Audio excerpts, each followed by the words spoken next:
যে টপিকটা মাথায় রাখতে হবে সেটা হচ্ছে নরহত্যা এবং খুন। নরহত্যা এবং খুন থেকে 301 ধারা থেকে গতবার প্রশ্ন এসেছিল, কিন্তু এই টপিকটি এবারে আপনাদের প্রশ্নের পরীক্ষার জন্য খুব গুরুত্বপূর্ণ। সেকেন্ড যে বিষয়টা হচ্ছে জেনারেল এক্সেপশন বা সাধারণ ব্যতিক্রম।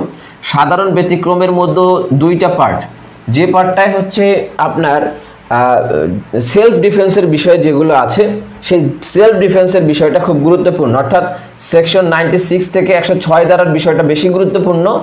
আর এই সাধারণ ব্যতিক্রমের মধ্যে সেকশন 76 থেকে 95 পর্যন্ত এখানে কিছু ধারার এক্সাম্পল গুরুত্বপূর্ণ। যেমন কি কোন কোন ধারার এক্সাম্পল গুরুত্বপূর্ণ? 81, 82, তারপর হচ্ছে আপনার 87, তারপর হচ্ছে 92। এই যে ধারাগুলো, এই ধারাগুলোর উদাহরণগুলো গুরুত্বপূর্ণ। এটা আমরা বলে দিব যখন এই টপিকটা পড়াবো। আজকে নরহত্যা এবং খুন নিয়ে আলাপ করবো, এইটার আন্ডারে কী কী গুরুত্বপূর্ণ সব দেখাবো। তৃতীয় যে বিষয়টা আপনাদের পরীক্ষার জন্য গুরুত্বপূর্ণ সেটা হচ্ছে আঘাত এবং গুরুতর আঘাত, এইটা গুরুত্বপূর্ণ। চতুর্থ যেটা গুরুত্বপূর্ণ সেটা হচ্ছে অফেন্স এগেনস্ট প্রপার্টি, অর্থাৎ চুরি, দস্যুতা, চুরি, বলপূর্বক গ্রহণ, দস্যুতা, তারপর আরেকটা আছে ডাকাতি। এই বিষয়গুলো গুরুত্বপূর্ণ। এরপরে আপনাদের জন্য যে বিষয়টা গুরুত্বপূর্ণ সেটা হচ্ছে অ্যাবেটমেন্ট। তাহলে এই যে বললাম 1, 2, 3, 4, 5, এই 5টা হচ্ছে পার্ট 1। এখান থেকে আপনি একটা প্রশ্ন ইনশাল্লাহ বাদবেই। আর যদি কপাল ভালো হয় এখান থেকে আপনি 1.5 বা 2টা প্রশ্নের উত্তর করে আসতে পারবেন। মানে আপনার উত্তর করতে হবে 1টা, 2টা, অথবা বাজার সম্ভাবনা খুবই বেশি। তাহলে এই যে টপিকগুলো বললাম, নরহত্যা, সাধারণ ব্যতিক্রম, আঘাত এবং গুরুতর আঘাত, চুরি, বলপূর্বক গ্রহণ, দস্যুতা এবং অ্যাবেটমেন্ট, এই 5টা টপিক আপনার হচ্ছে একদম পড়তেই হবে, কোনোভাবে এটাকে মিস দেওয়া যাবে না।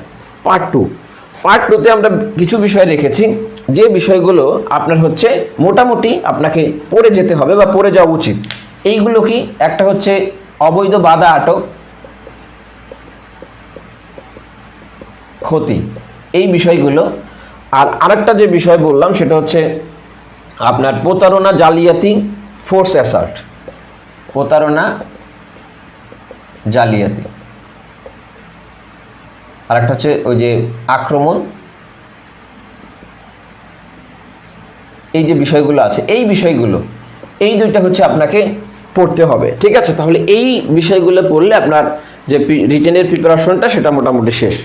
এখন দেখেন, রিটেনের যে আপনি প্রিপারেশনটা নেবেন, এটা তো খুব সহজ। দেখলে মনে হলো যে হ্যাঁ ভাইয়া এই 5টা আর এখানে 2টা পার্টে বিভক্ত করে এইখানে 2টার কথা বলেছে, এর মধ্যে যদিও ক্ষতি আলাদা, প্রতারণা আলাদা সেকশন, তারপরেও এটা একটু ভালোভাবে মনে রাখলে, এইভাবে মনে রাখলে চলবে। এখন যে বিষয়টা সেটা হচ্ছে আপনারা তাহলে বলতে পারেন যে ভাইয়া তো আসলে খুব সহজ করে দিল, যে 2টা পার্টে বিভক্ত করে মোট 60টা কথা বললো, এই 60টা পড়ে গেলেই চলবে। কিন্তু এইটা আপনি কিভাবে পড়বেন, দ্যাটস ইম্পর্টেন্ট। তাহলে এখন আমরা দেখাবো যে এই ইম্পর্টেন্ট যে টপিকগুলোর কথা বললাম, এই টপিকগুলো আমি কিভাবে পড়বো। তাহলে সেই বিষয় নিয়ে কথা বলবো। আমি এটা মুছে ফেললাম, আপনারা একটা স্ক্রিনশট দিয়ে রাখতে পারেন, অথবা এটাকে একটা ছবি তুলে রাখতে পারেন, অথবা লিখে রাখতে পারেন, ঠিক আছে? এই 60টা বিষয় পড়লে আপনার মোটামুটি আপনার যে রিটেন প্রিপারেশন শেষ। এখান থেকে আপনি 2টা কোশ্চেন ইনশাল্লাহ কমন পেয়ে যাবেন, অথবা 2টা না পেলেও আপনার হচ্ছে প্রশ্নের উত্তর করে আপনি আসতে পারবেন, একটা ইনশাল্লাহ 100% কমন পাবেন, এটা নিয়ে কোনো ভুল নাই।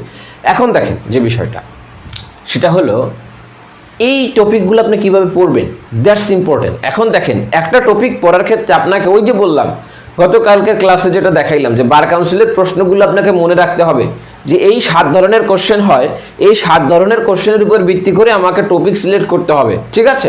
তাহলে এখন আমরা বলছি যে আজকের ক্লাসটা হচ্ছে একটা মডেল ক্লাস। আমরা নরহত্যা এবং খুন নিয়ে কথা বলবো। আমরা দেখানোর চেষ্টা করব নরহত্যা এবং খুনে আপনি কিভাবে পড়বেন। দেখেন, তাহলে আমরা আপনাদের যে কোশ্চেন যে কিভাবে পড়বেন সেই বিষয়টার উত্তর এখন আমরা দিচ্ছি। তাহলে আমরা আজকে যে মোস্ট ইম্পর্টেন্ট একটা টপিক আপনাদের এই পরীক্ষার জন্য সেটা হচ্ছে নরহত্যা এবং খুন। এই নরহত্যা এবং খুন নিয়ে আমরা দেখানোর চেষ্টা করব যে এই নরহত্যা এবং খুন আপনি কিভাবে পড়বেন। এই নরহত্যা এবং খুন পড়ার ক্ষেত্রে আপনাকে বললাম যে কি কি ধরনের প্রশ্ন আসে, গতকালকে ক্লাসে বলেছি যে একটা প্রশ্ন আসে হচ্ছে রচনামূলক প্রশ্ন অথবা ব্যাখ্যামূলক প্রশ্ন। রচনামূলক বা ব্যাখ্যামূলক প্রশ্ন আসে। আপনার এক ধরনের প্রশ্ন আসে বিশ্লেষণমূলক প্রশ্ন আসে, বিশ্লেষণ। প্রবলেম্যাটিক প্রশ্ন আসে, প্রবলেম। তারপর হচ্ছে নজির রিলেটেড প্রশ্ন আসে, ঠিক আছে। এর বাইরে হ্যাঁ, তাহলে দেখেন রচনামূলক বা ব্যাখ্যামূলক প্রশ্ন আসে, বিশ্লেষণমূলক প্রশ্ন আসে, প্রবলেম রিলেটেড প্রশ্ন আসে, নজির রিলেটেড প্রশ্ন আসে, পার্থক্য রিলেটেড প্রশ্ন আসে। আর একটা আসে উদাহরণ, এটা প্রবলেমের মধ্যেই ধরেন উদাহরণ দিয়ে প্রশ্ন আসে, যদিও এটা প্রবলেমের মধ্যেই থাকে। তাহলে এখন আপনাকে আমি তো টপিক দিয়ে দিলাম, খুবই ভালো, কিন্তু এখন আপনাকে এই টপিকের আন্ডারে দেখতে হবে যে এই বিষয়গুলো বিবেচনায় নিতে হবে যে আমি টপিকটা পেয়েছি, নরহত্যা খুন পেয়েছি, জেনারেল এক্সেপশন পেয়েছি, অ্যাবেটমেন্ট পেয়েছি, খুব ভালো, কিন্তু আমাকে এখন এই বিষয়গুলোকে মাথায় রেখে একটা সাজাইতে হবে যে এই টপিকের এই এই এই এই বিষয়গুলো আমার পড়তে হবে। যদি আপনি টপিকটা পেলেন কিন্তু কি কি বিষয় পড়তে হবে আপনি জানলেন না, নরহত্যা এবং খুন থেকেই প্রশ্ন আসলো, আপনি কিন্তু উত্তর করতে পারবেন না। তাহলে আমি কি বিষয়টা বুঝাইতে পারছি কি না, যে আপনাকে কি করতে হবে। আমি এই কারণে এটাকে একটা মডেল ক্লাস বলতেছি, বা এই কারণেই মডেল ক্লাস বললাম যে এইটার মাধ্যমে আপনি ধারণা পাবেন অন্য অন্য সাবজেক্টগুলো আপনি কিভাবে পড়বেন। তাহলে আমি যে বিষয়টা আবারও বললি সেটা হচ্ছে আমি আপনাকে বলেছি যে এই এই এই এই সাবজেক্টের এই এই বিষয়গুলো ইম্পর্টেন্ট। আপনি ইম্পর্টেন্ট বিষয়গুলো পাইলেন, ইম্পর্টেন্ট বিষয়গুলো পাওয়ার পরে আপনার কাজটা কি?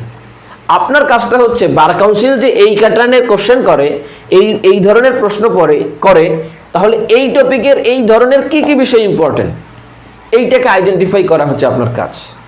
এইটা যদি করতে পারেন তাহলে আপনার প্রিপারেশন, আপনি মানে পাস কিভাবে, আমরা যে বলি যে 100% সফলতার আপনাকে নিশ্চয়তা দিচ্ছি, কিভাবে দিচ্ছি রে ভাই? এইভাবে দিচ্ছি। আপনার এরপরে কি পাস ঠেকানোর কোনো উপায় আছে? আপনারা দেখছেন যে মানে আমাকে এই যে আব্দুল জব্বার বাহার উনি আছেন, উনি বলছেন যে ভাই আমি যখন দাগাইতেছিলাম মনে হয়েছে আপনার নোট দেখেই প্রশ্ন করছে, এরকম আমরা কয়েকজন বলছে, স্পেসিফিক্যালি ওনার নামটা বললাম, উনি লাস্ট কমেন্টটা করছেন। তো সুতরাং আপনি যখন রিটেন পরীক্ষাও দিতে যাইবেন আপনার এই রকমের মনে হবে, যদি আপনি এইভাবে প্রিপারেশনটা নিতে পারেন, এইভাবে যে একটা টপিক ধরে এই টপিকের আন্ডারে বার কাউন্সিল যে প্রশ্ন করে এই প্যাটার্নগুলোর প্রশ্ন করে 1 2 3 4 5 6 2 4 6, আর একটা হচ্ছে মুসাবিদা তো এখানে নাই রিটেনে, তাহলে এই প্যাটার্নে প্রশ্ন করে, এই 6 প্যাটার্নে। তো আমি এই 6 প্যাটার্নের প্রশ্নগুলো মাথায় রাখি, মাথায় রাখলে আপনি দেখবেন যে এই প্যাটার্ন দিয়েই প্রশ্ন চলে আসে, তখন আপনার মনে হবে যে আপনি যেটা পড়ছেন ওইখান থেকেই প্রশ্ন আসে, অর্থাৎ আপনার নোটটা দেখেই উনি প্রশ্ন করছে। ঠিক আছে, তাহলে এটাকে বলা হয় যে আপনার টেকনিকে আপনি হচ্ছে তাকে ফাঁদে ফেলানো। বার কাউন্সিল যেমন আপনাকে ফাঁদে ফেলতে চায়, আপনার টেকনিকে আপনি এমন টেকনিক অবলম্বন করবেন যাতে আপনার ফাঁদে বার কাউন্সিল পড়ে, এই কাজটাই আপনাকে করতে হবে। তাহলে এখন আমরা চলে যাব যে নরহত্যা এবং খুনের জন্য এই টপিকগুলোর কি আমরা দেখব। দেখেন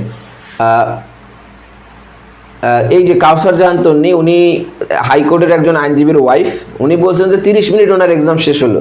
আচ্ছা, আমিও আছি, মানে আপনাদের যাদের মনে আছে, থ্যাংক ইউ। ওকে, ঠিক আছে, তাহলে এখন আমরা চলে যাই নরহত্যা এবং খুনের ক্ষেত্রে এই বিষয়গুলো মাথায় রেখে আমরা কি কি দেখব। এরপরে শেষে আমরা আপনাদের কাছে প্রশ্ন করব, আপনারা বলবেন যে আপনারা বুঝছেন কিনা। দেখেন, প্রথম আমরা ব্যাখ্যামূলক বা রচনামূলক প্রশ্ন থেকে নরহত্যা এবং খুন কাকে বলে এগুলোর উদাহরণ, এটা হচ্ছে ব্যাখ্যামূলক বা রচনামূলক একটা প্রশ্ন।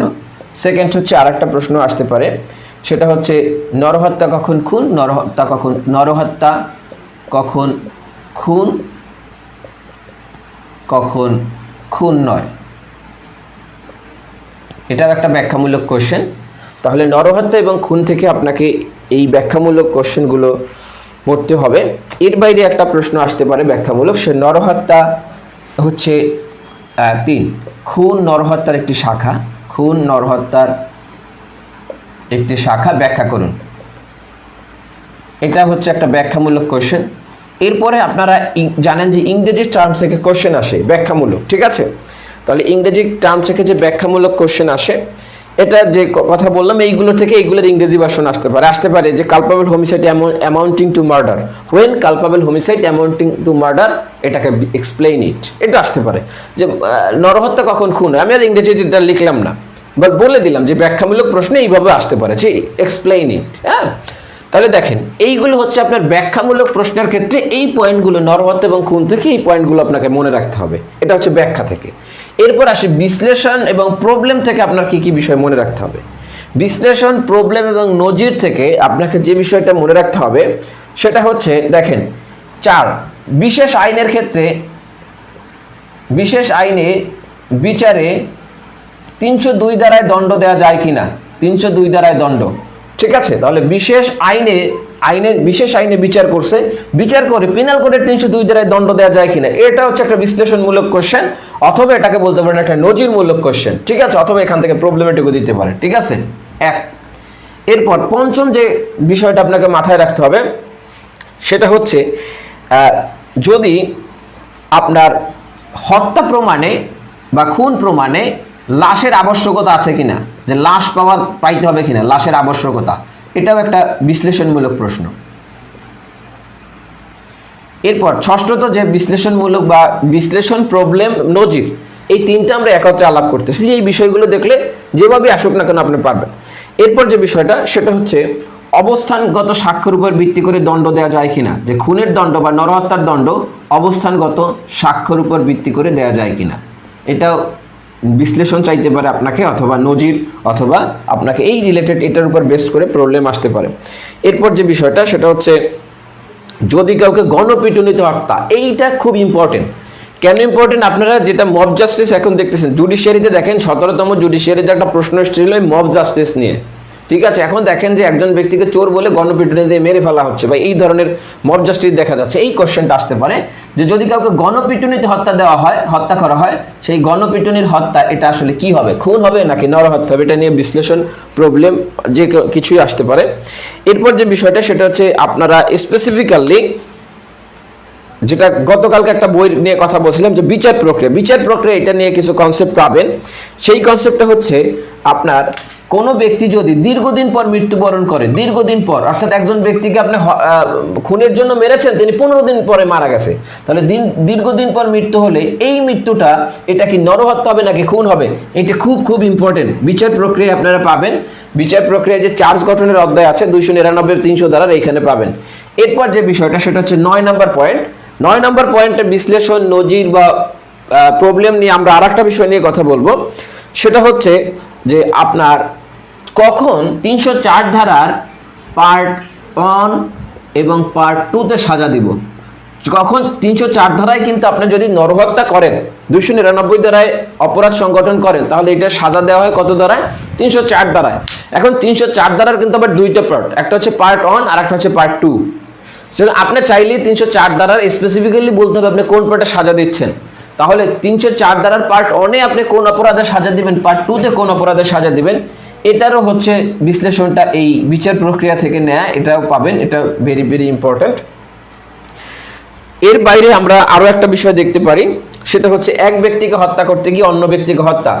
এইটা গতবার 301 ধারা থেকে প্রশ্ন দিয়েছিল, এটা আরো বেশ কয়েকটা জায়গায় পাবেন আপনি। এটা কখনো 299 ধারায় পাচ্ছেন, আবার 300 ধারার যে 1 নম্বর এক্সেপশন সেখানে এই ধরনের উদাহরণ দেয়া আছে। তাহলে 10 নম্বর যে টপিকটা দেখবো, যে এক ব্যক্তিকে হত্যা করতে অন্য ব্যক্তি যদি হত্যা হয়, তাহলে সেইটা কি অপরাধ হবে। ঠিক আছে, সেইটা কোন ধরনের অপরাধ হবে।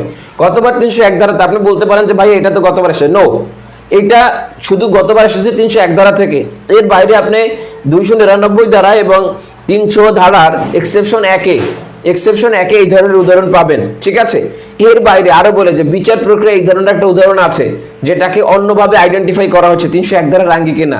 সুতরাং এটাও আমাদের দেখব। তাহলে যে বিষয়টা সেটা হচ্ছে এই কনসেপ্টগুলো নিয়ে আজকে আমাদের আলোচনার বিষয়বস্তু। এবং আপনি প্র্যাকটিসিং লাইফে যান অথবা ভাইভায় যান, রিটেনে যান, যেখানেই যান, এই কনসেপ্টগুলো মাথায় রেখে যদি আপনি অ্যান্সার করেন, তাহলে আপনাকে বা প্রস্তুতি নেন, তাহলে আপনাকে রচনামূলক হোক, বিশ্লেষণমূলক হোক, প্রবলেম হোক, নজির হোক, আপনাকে আটকাইতে পারবে না। আর এই 299 এবং 300 ধারার কোন কোন উদাহরণ আমরা দেখব সেটাও আজকের ক্লাসে বলে দেব, যে এই উদাহরণগুলো ইম্পর্টেন্ট, এখান থেকে হুবহু প্রশ্ন চলে আসতে পারে, এটা আমি বলবো। আর পার্থক্য হচ্ছে নরহত্যা এবং খুনের মধ্যে পার্থক্য কি, এটা আপনারা সবাই জানেন, নরহত্যা ভার্সেস খুন। ঠিক আছে, তাহলে এই বিষয়গুলো নিয়ে আমরা দেখব। এখন জানেন যে বার কাউন্সিল যদি আপনাদের কোশ্চেনটা কঠিন করার টেন্ডেন্সি রাখে বা করে, তাহলে কিন্তু প্রিভিয়াস ইয়ারের কোশ্চেনগুলো রিপিট করবে না। ঠিক আছে, প্রিভিয়াস ইয়ারের কোশ্চেন রিপিট হবে না, এটা স্বাভাবিক। সুতরাং আপনাকে যে প্রস্তুতিটা নিতে হবে, সেই প্রস্তুতিটা হতে হবে যুগ উপযোগী। আপনাকে ফাঁদে ফেলতে হবে বার কাউন্সিলকে, আপনি বার কাউন্সিলের ফাঁদে পড়া যাবে না। তাহলে আপনি এমনভাবে প্রস্তুতি নিতে হবে যেন বার কাউন্সিল আপনার ফাঁদে পড়ে এবং আপনার মনে হয় আপনার পড়া থেকেই সব বার কাউন্সিল, আপনার নোট চুরি করেই বার কাউন্সিল কোশ্চেন করেছে ইনশাল্লাহ। তাহলে এই বিষয়গুলো মাথায় রাখবো। তাহলে আমরা দেখলাম রচনামূলকের জন্য আমরা দেখবো এইটা, প্রবলেম এবং বিশ্লেষণগুলো দেখার জন্য, প্রবলেম বিশ্লেষণ নজিরের জন্য দেখবো আমরা এই বিষয়গুলো, আর পার্থক্যের জন্য দেখবো নরহত্তা এবং খুন, আর উদাহরণ কি কি দেখবো সেটা আমরা যখন ক্লাসে আলাপ করব তখন আমরা কথা বলবো। এই এতটুকু ক্লিয়ার কিনা? যদি ক্লিয়ার হন তাহলে কমেন্ট করবেন যে বুঝতে পেরেছেন কিনা। যদি বোঝা যায় তাহলে আমরা মূল আলোচনায় যাব, প্রত্যেকটা টপিক ধরে ধরে আমরা আলাপ করব। প্রথমে দেখবো নরহত্তা এবং খুন, তারপর দেখবো এই যে বাকি যে বিষয়গুলো দেখবো সেই বিষয়গুলো ধরে ধরে আপনাদের সাথে আলাপ করব।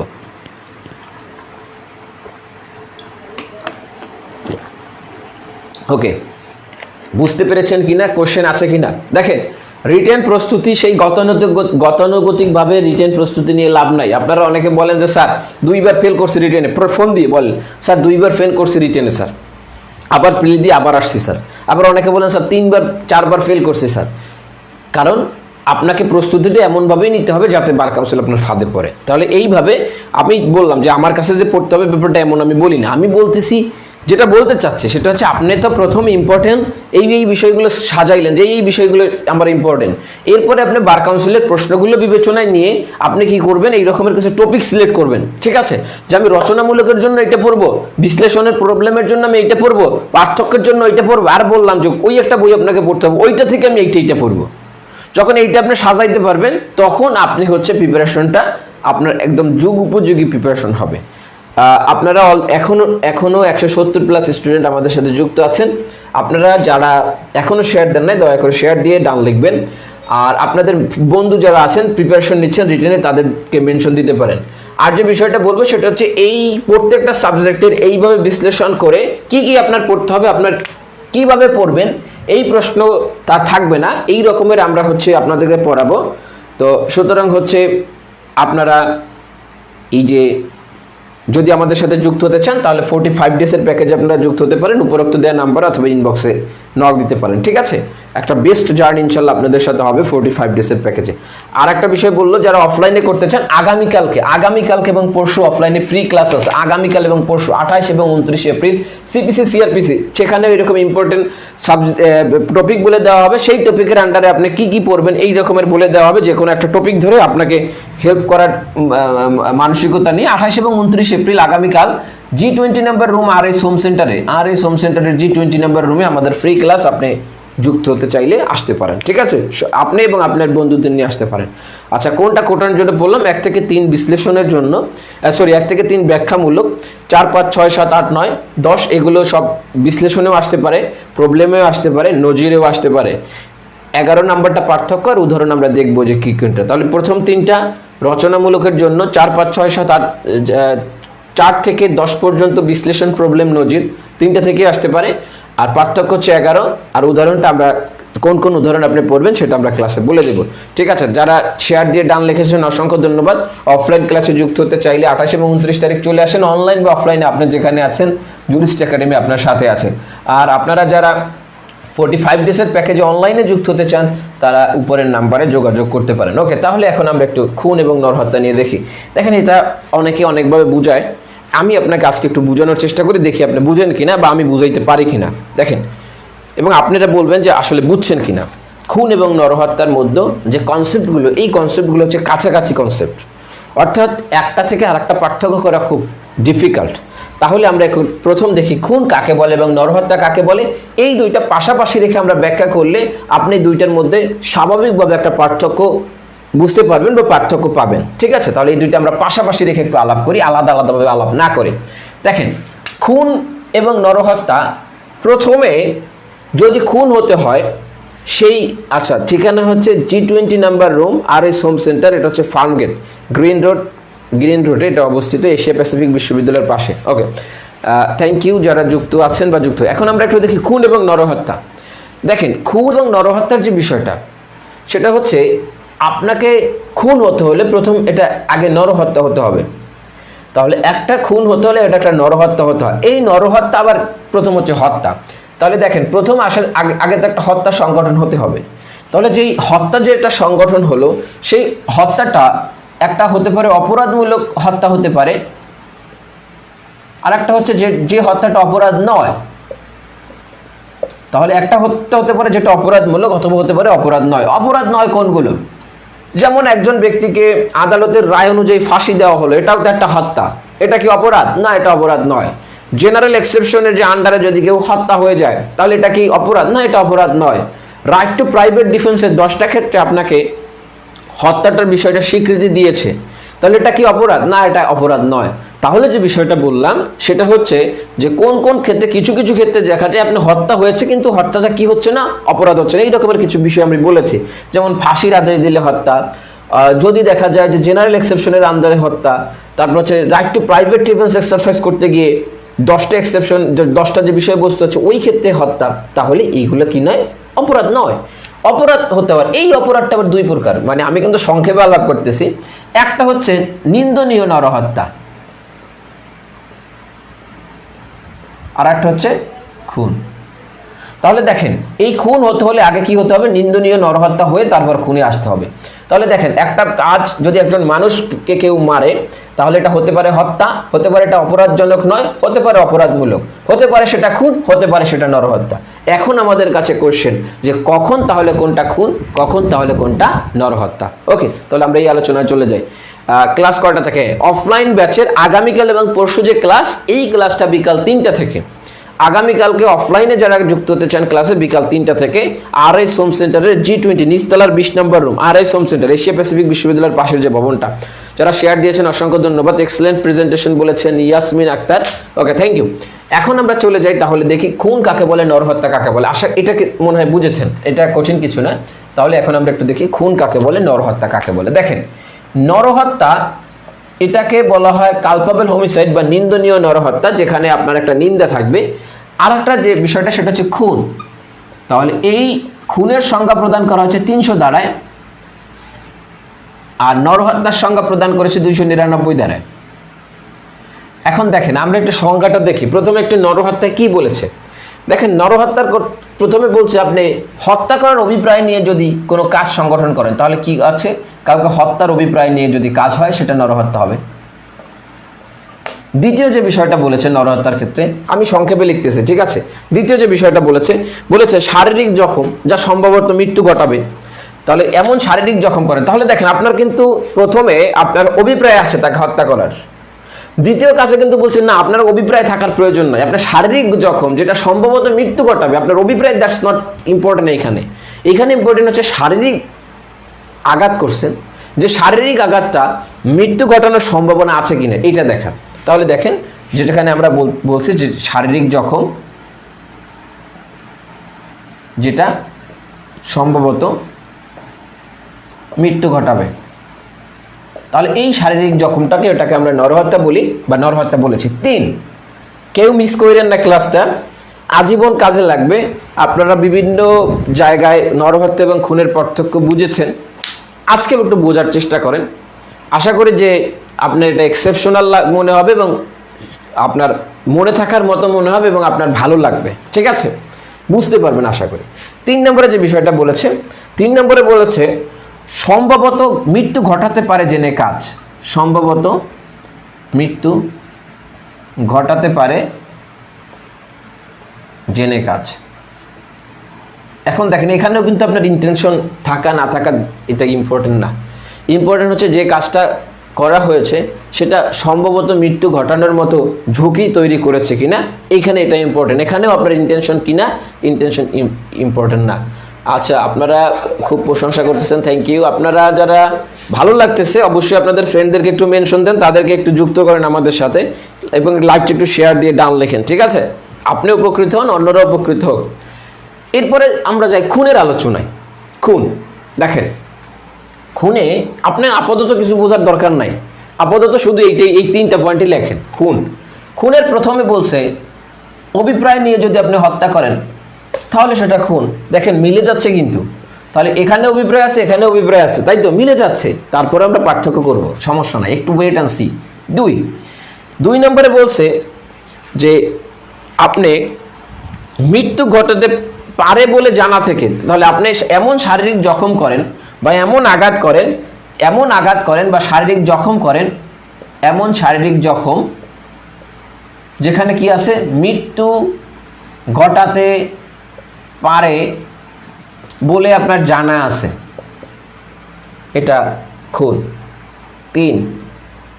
তিন নম্বরে যে বিষয়টা, সেখানে বলা হয়েছে যে এমন আঘাত যেটা স্বাভাবিক প্রকৃতিতে মৃত্যু ঘটানোর জন্য যথেষ্ট। তাহলে এমন আঘাত যেটা স্বাভাবিক প্রকৃতিতে মৃত্যু ঘটানোর জন্য যথেষ্ট। আচ্ছা, চতুর্থ বলছে যে এমনভাবে আপনি কাজটা করছেন, এই কাজটা কি আসন্ন বিপজ্জনক।